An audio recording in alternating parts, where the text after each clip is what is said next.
There he is. Ooh, there's a good one. Let me see if he's got friends. Slow. Slow on the bottom. Oh, whoa. Oh, yeah. Oh. That was a big one. That was an adult. Yeah, it was. I thought I drilled him too. That was an adult, James. Good thing is, where there's one, there's two. Where there's two, there's 10.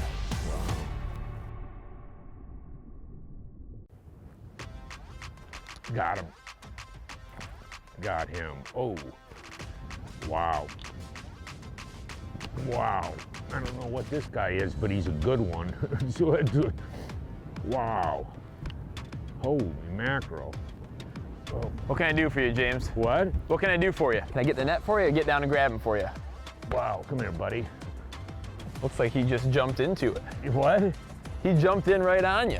What? Yeah. Okay, come here, buddy. I don't know. Wow.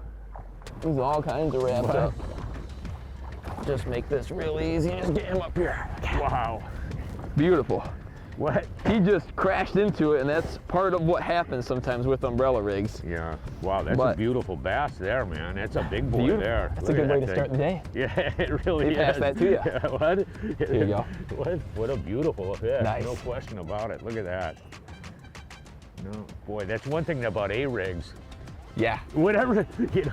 That's a mature one. But it is. We'll get her back in the water. That's a big boy there. That's a big smallmouth. Look at the size of that thing. Ooh. Come here, buddy. Wait, how big is that guy? I'd say he's getting close to kissing 5. 5, yeah, 2. Yep. You know, right now I'm fishing with Dohm Jr. He's with Sportfish Michigan. I've actually gotten a chance to fish with these guys over the last number of years. And we're up in the northern Michigan, and we're hunting for big smallmouth bass. I know, Ron, you actually have such fabulous fishing opportunities up here. I know I've actually had a chance to fish over here in spring for shallow water smallmouths. I've actually fished for salmon, lake trout, all different species of fish. But right now we're looking for trophy smallmouth bass, and we're throwing A-rigs. No, James, you've got that right. It's a beautiful time of year. We're in that late October, mid-October time frame now, and it's hunting season. A lot of guys are out chasing elk and moose and whitetail, and we're hunting too. We're looking for something really big today. This time of year up here, as our waters cool off, we've got big baits and big rods, especially with conditions like today, a nice stiff breeze. We're not looking for a lot of bites. We're looking for the right bites. Right there's one. Throwing umbrella rigs for big smallmouth in the fall. And it can be any cast. It could be something really, really special. Let's see what this one is. Ooh, dumped him right there. That happens sometimes. A lot of times these fish get up and they crash the rig, and sometimes they don't always get a good piece of it. If they come in and they're hunting one, you'll usually land them all the time. A lot of times they'll come in and just bowling ball that thing, and sometimes you drop a couple. But that's sometimes the mood. Sometimes later in the day they start eating better, but the fall can be special, and we're gonna keep casting because we're gonna make some friends today. Yeah, every 1.5 to, I guess, 3 or 4 turns, just a little kick, and like a quarter kick or a half kick. And what that does is it makes the rig pulsate. Like you can see in the water here, I mean, it's got weeds on it, but if I give it a kick, it jolts the rig for a second.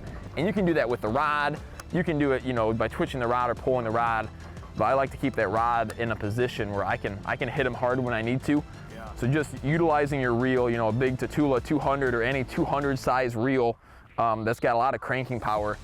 Just a turn of that handle really thrust a lot of power into that bait.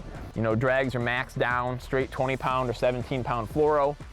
And just really utilizing your gear to make life easy. A long butt section rod. Throwing this thing isn't for the faint of heart. Like it takes a little energy, especially if you're doing it all day. So a gear that can make it easy on you is really crucial. It'll keep you focused throughout the day so that you're not getting fatigued. Because if you get fatigued, you're gonna miss that one bite you've been working hard for. All right, guys, so we're gonna do a full umbrella rig breakdown of what I like to do when I'm fishing kind of shallow-ish water, call it 5 to 12, 13 foot. I like to really plan my weights out appropriately to the depth I'm fishing. For example, today I'm gonna kind of stack my rig because I want it to track true through the water. So I'm gonna have 2 1/4-ounce weights at the bottom, a 3/16 in the middle, and either 2 3/16 at the top or an 1/8 on each of the top wires. So that rig runs true through the water. And we're just gonna start by rigging up these. I like to knock a little bit off the heads just so it sits flush on my hybrid swim bait head. This is one of my 3/16. And this is kind of tedious, You just get through there, rig them all up quick. And the nice thing compared to running a standard single swim bait, I want to make sure that single swim bait, if I'm casting it, is super perfect. And like these, I try to make sure they're really perfect. But if they're a little bit off, it's okay, because when those minnows are in a school like that, they aren't always swimming perfect. And usually, actually, I'll try to leave my kill minnow, the one in the middle, I'll make it look a little different. I might leave it a little, like an eighth of an, turn off center, so that it's swimming a little bit differently, so that it gives them a target. It gives them something to cue in on, and it seems to be the one that they eat the most. These hybrid heads, since they've come out, are just such game changers. You can put a swim bait on here, and until that thing gets chewed up, you're gonna be all right for most of the day. And the tail's not gonna come off these baits. Your body's not gonna ever get pulled down. You're gonna be good all day once you rig one up. So now when I'm tying my rig on, this is something I like to make sure I do well, is I don't like tying just a single loop knot tie. I like doubling up my line. Now there's a lot of great knots. The one I like for running 20-pound fluoro is I'll do a double uni where I'll just double over the line. But I like having 2 loops of line coming through this eyelet for extra strength. That way if you nick a rock, or after 10 fish you nick a piece of wood or something, you don't just have a loop holding on a lot of expensive material. Now rigging her up, a 3/16 on the top, 3/16 at the top, another 3/16 in the middle. This one's off just a little bit, you can see.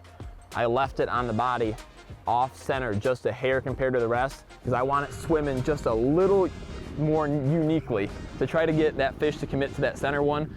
I'd rather him not be targeting my outside ones. While I trust them, they're gonna work, I'd rather him go right for the middle, because then if he happens to miss, he's got a lot of options around him to grab too. But no question about it, sort of getting it dialed in. You know, one thing that's really sort of important when you look at an A-rig, you think you just cast it out, and a lot of times people would think that you're fishing it just suspended in the water column, but realistically this bait is really pretty versatile, and we fish it in a variety of different ways. I mean, the retrieve of the rig, no question about it. I mean, sometimes you can use it for suspended fishing in deeper water conditions. Here we go. You got another one? I got his buddy, James. But nice. There you go. Another good looking one. Were you put this on the bottom or quick. suspended? I was down a little lower, maybe 3 foot off the bottom, maybe 3/4 the way down. Wow. This thing has got some shoulders on it.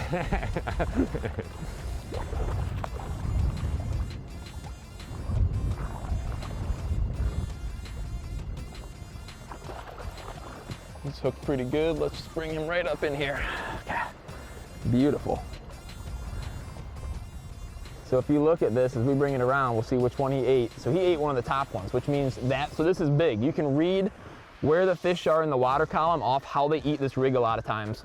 A lot of times if they're coming down from above on it, they're gonna chomp on the top ones. If they're coming up on it, they'll eat the bottom ones. And if you're kind of at the right depth, they'll eat the middle. But that's just a gorgeous, gorgeous fall smallmouth. Let's get some more. I really I'm starting to really like this whole program. See you, girl. One thing that we're up in a really big flats in here, and we're drifting down the length of it, but the schools, it seems like the fish are in little pods. So what you notice, that last fish that I caught, then I hit spot lock, the boat spun around, Ron turned around and threw out and caught another fish immediately. So it's not, how you're moving down, we're actually moving along at a pretty rapid pace, but when you hit a fish or get in an area where there's a fish, there's probably more close by it. Smallmouth like to move in little packs and, together a lot. And if you catch one, there's generally more with it. So I'm kind of back here in the back of this lawn, and I got plenty of dance floor back here to have a good time, but what I don't have is control of the live up front. James is swinging that back and forth, so he's kind of seeing a little bit of stuff before me, but I have that screen casted on the left screen there, and on my right screen, I'm utilizing 360, and this is something I've enjoyed doing for years, and I do with clients all the time, is I'll run 360 still with live, because it shows you a lot that live doesn't. Like, on the screen now, you can see some structure off to the right coming, and James's live isn't pointing toward that. So I can hop in front of James, make a shot down there, and without having to turn the trolling motor, I know that there's a good chance there's gonna be some smallmouth camped out on those boulders. But without 360, you don't really know what's there unless you know your area really well. So utilizing 360 still, even with the live technology, is such an awesome game changer to just make sure you're not missing anything. You know, you don't want to go out and just put one shoe on to go for a run. Put two shoes on and you're going to run a whole lot easier. See, he's looking at it. He's got him. There. Boom. Oh, there we go. Yeah. Wow. Yeah, you can see the power of that, like live, when you see it in Mega Live, you can see what that is, where I actually saw that fish out there and threw the bait over the spot and came up and he drilled it, you know. And I'm looking out, you know, a distance away from the boat. Come here, buddy. Yeah, you can see how the ability just to look around the boat, you have so much of a better vision of the underwater landscape. You know, I saw that fish out away from the boat. I spun around and it was actually, it had already passed by that area, and I just panned out to the left and I go, ooh, there's one right there. Look at that. Boy, they're beautiful fish. Look at that thing. Just gorgeous. Come on. Oh. These smallmouth in the fall, they don't have a whole lot on their mind besides just trying to eat a little bit. They're just up on these flats, dogging around, trying to find a snack. And you can tell kind of on how they're set up and how their mood is. Those fish that are really looking for a snack with this wind are usually up a touch higher, maybe 2-3 feet off the bottom. But sometimes those fish that are laying on the bottom come up too. Usually those fish that we see up in the column, they're actively feeding on bait a lot of times, especially when we have a wind. Now, if you see a lot of fish down on the bottom, that might be a time to either A, keep your umbrella rig down tighter to the bottom, or throw something that's down on the bottom, you know, hitting those fish like a tube or a heavy swim bait, because they might be down there feeding on crayfish more than bait. But it just kind of depends. Like if you look at live right now, there's a whole bunch of fish suspended. Those fish are eating bait, chasing bait, and our umbrella rigs are coming through there trying to make a friend. Let James get back on them here. Ron, you obviously have a lot of different fishing opportunities up here. What's your like your smallmouth season? When you really target them? I know you target a lot of different alternate species, but give us a little bit of rundown on what your preferred smallmouth deal is. Oh boy, ooh. yeah. No, James, so we're so spoiled up here. We've got great fishing throughout a couple of different times of the year. For smallmouth in particular, our trophy season, as we call it, you know, the prime time of year for big fish and to catch them shallow and catch them fun, is April, May, and June in the spring. And that's all weather-based, so you know, you need right weather conditions, stable weather and all that. But as early as April, all the way through May, till about the end of June. And then again in the fall, we'll chase our smallmouth, really starting the last week or two of September, all the way through October, all the way through November, as long as Mother Nature allows. You know, she's the final boss. So if she lets us get out and play in November, we'll get out and have a really good time. But there's a lot of other cool things in Michigan that we're able to do just because we have such a diverse fishery. You know, we've got guys that can get you out and chase steelhead. We've got guys like Captain Chad that really focus on fishing the ice. You know, they'll get out and do burbot through the ice and perch and walleye and pike. And if we have a soft enough winter, you know, we'll go out still and we'll chase perch. We'll chase perch throughout the winter, some in walleye. And then that's not to mention the steelhead that we have throughout the whole winter and the, you know, late fall and early spring too. So really depending on the time of year, we always have a guy, you know, or a couple captains that can get you out on the best bite that's available. You know, that's one thing that, you know, Ron was thinking, you know, you're guiding a lot of people over throughout the course of the year. And, you know, for what we're doing here, we're really like hunting for really big fish, and actually you got to give yourself a chance and spend a couple of days out on the water to make that happen, you know, to make things work out. Yesterday we was flat, calm, and sunny. It was a little bit tougher conditions. Today we got a little bit of wind and overcast, and we're actually hunting for really big ones, and obviously we've seen a number of them already. And by the end of the day, I suspect we'll have a few more. Right here by the boat. But you do definitely want to put your time in to get really big fish. You have to put your time in on the right water at the right time. James, you're spot on. Like you've seen it for multiple years now, coming out here and doing a little bit of everything, from spring smallmouth to salmon in midsummer. You don't know, you know, there's a couple things we can't control as guides, and that's the weather and wild animals. Well, we try really, really hard to, you know, think ahead of those wild animals and make things work. There's some days that it's just tough, whether that's weather-based or frontal-based or just mood-based. I mean, we're asking a fish to open their mouth and eat one of our baits. And if you pick a date and hope things are gonna go right, you could hit it right on the head. Or you could pick a really tough day by chance because of those factors. So giving yourself multiple days to come enjoy what we have here really gives you and us the best chance to get out on the water and get you guys the experience you came up for. And it's just like anything, you know, you're going out west on a trophy elk hunt. You're not going for a day. You're going for a week almost. And while, you know, we don't expect people to come out and fish for a week, give yourself an at-bat. Give yourself a couple at-bats. Come out for 2-3 days, see the weather, see the conditions, get comfortable with stuff. And more than likely, at least one of those days, things are gonna go really, really well. You know, rods are pretty important for this type of presentation. You need a rod with a lot of leverage or power and action to be able to cast a real heavy rig like this. We're used to casting for musky baits a lot, but you know, real heavy lures. This happens to be a St. Croix Mojo Bass workhorse rod, anywhere between, you know, 7.5 to, you know, as long as, you know, 7.10, medium heavy fast action rod.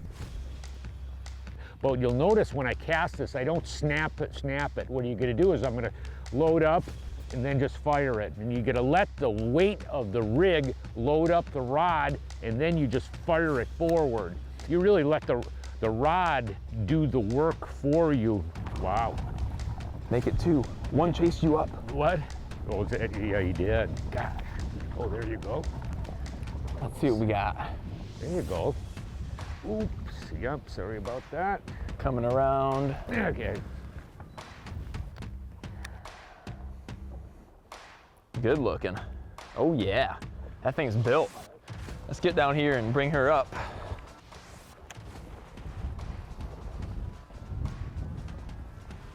She's kind of all over it. Come here, girl. There we go. A blimp. And she crashed into it during the fight. She got stuck a few different places. It's super important to try to take care of these things. You know, we don't want to hook them in weird spots, but part of the nature of this rig is sometimes it's going to happen. So getting them up and just taking really, really good care of them is crucial. And that thing is beautiful. No question about it. That's an amazing day out in the water. Every time I come up here and fish with these guys at Sportfish Michigan, it's a fabulous, fabulous trip. I really learn a lot. And I tell you one thing, you got some just fabulous trophy fishing opportunities. Not only big smallmouths like this, steelhead, lake trout, walleyes. Yeah, a little bit of everything. Yeah, there's a king salmon. I mean, it's always a stellar bite. Put that baby back. That's a tank.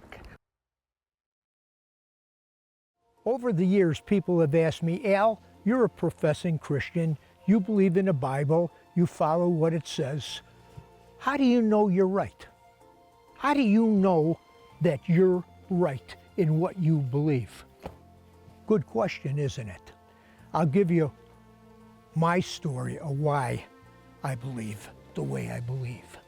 I looked for a couple years after seeing my brother's life turn around and my sister-in-law and my wife's life turn around, the difference in their life after they turned their life over to the Lord made a big impact on me.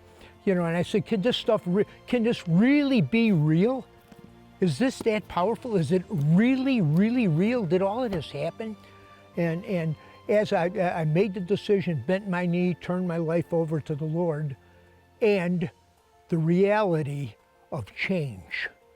The way that I knew that I was right is the change of my heart, the change of the way I'm thinking, the change of the things I heard, where I went, what I did. I started to get checks in my spirit. This was real. The Spirit of God became alive in my body, in my mind. It became alive to me, and it changed everything. Everything that I looked at that was important before started to have different focus to it.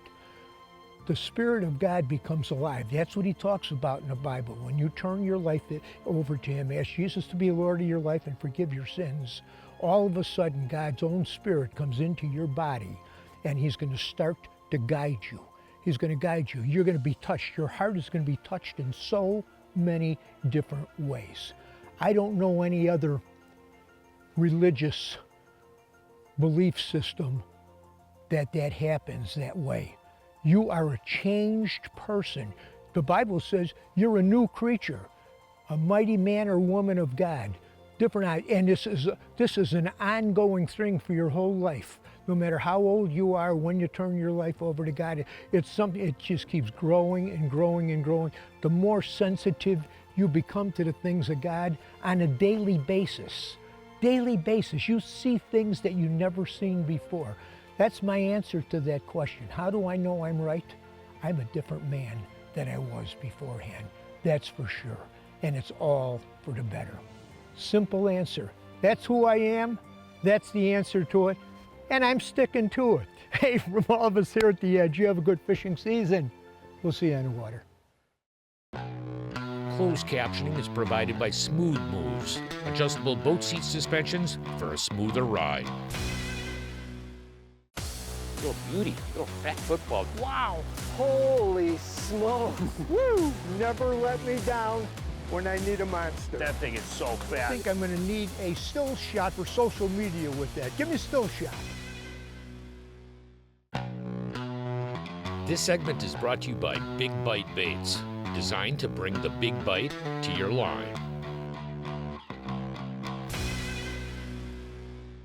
So that was on a number 8 Shad Rap. Your style of boat control is really key. One that was there from the very beginning. You want to be able to see in the water. The adventure begins. We are loaded for bear. We got You know, pikes. there's so many different ways to fish for walleye. Dependability and efficiency. Simple, fast, and easy. The best rods on the planet. They like to eat when you're throwing the right thing. You don't have all bluebird flat calm days. Just a perfect eating size fish. See, that's what I'm talking about, these Daiwa drag. We got walleye stuff, we got crappie stuff, we got pike stuff. This boat is rigged up about as nice. Easy to use, and it flat out works. It's a must-have when you're talking about big waves. Well, these trout are so darn tough. Incredible 11-year warranty.